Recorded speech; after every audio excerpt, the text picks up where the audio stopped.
मोहतरम सामईन कराम अस्सलामु अलैकुम वरहमतुल्लाहि तआला वबरकातुहू। उम्मीद है कि आप तमामी हज़रात बखैर व आफ़ियत होंगे।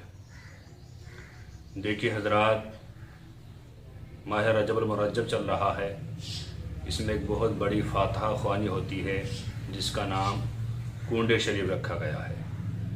देखिए, इसके जायज़ और नाजायज़ होने के अक़वाल करना, तरह तरह की खुराफात करना, ये बिल्कुल गलत है।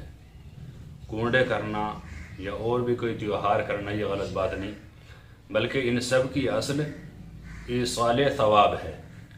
और ईसाल सवाब बहुत सारी अहादीस करीमा से साबित है।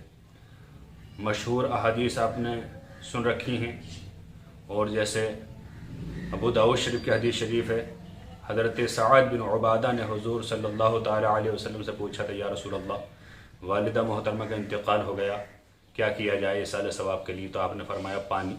तो आपने कुआं खुदवाया और वो तैयार होने के बाद उसकी मुंडाल पर खड़े होकर आपने कहा था, हाज़िहि उम्मी सअद, ये कुआं सअद की माँ के लिए हैं, यानी सअद की माँ के लिए, यानी इसका जितना सवाब मिले वो सब सअद की माँ को मिलना चाहिए।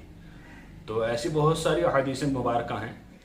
ये फातहा ख़ानी कुंडों के नाम से मशहूर है, इसलिए कि पूरी खीर और जो भी अहतमाम किया जाता है वो कुंडों में रख कर ही फातहा दिलाई जाती है, इसलिए इसका नाम कुंडे रखा गया। फतावा फ़क़ीह मिल्लत सफ़ा नंबर 265 पर लिखा हुआ है कि हज़रत इमाम जाफ़र सादिक़ रहमतुल्लाह ताला अलैह के विसाल 15 रजबुल मुरज्जब शरीफ को हुआ। तो हमारे मुसलमानों को चाहिए कि अगर उनके नाम से फातहा दिलाते हों तो 15 रजब मुरज्जब का एहतमाम करें, और अगर 22 को करें तब भी कोई एतराज़ की बात नहीं है। ईसाल साहब कभी भी कहीं भी किसी भी चीज़ पर किया जा सकता है। 22 रजब को करें तो और खुलफाए राशिदीन का नाम भी ले लें, हज़रत अमीर मुआविया का नाम भी ले लें, और इमाम जाफ़र सादिक़ रहमतुल्लाह ताला अलैह के नाम भी ले लें, और सबके नाम की फातहा ख़वानी करें।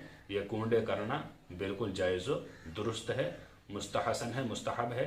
जो इंसान ऐसा करेगा उसे इसका सवाब दिया जाएगा।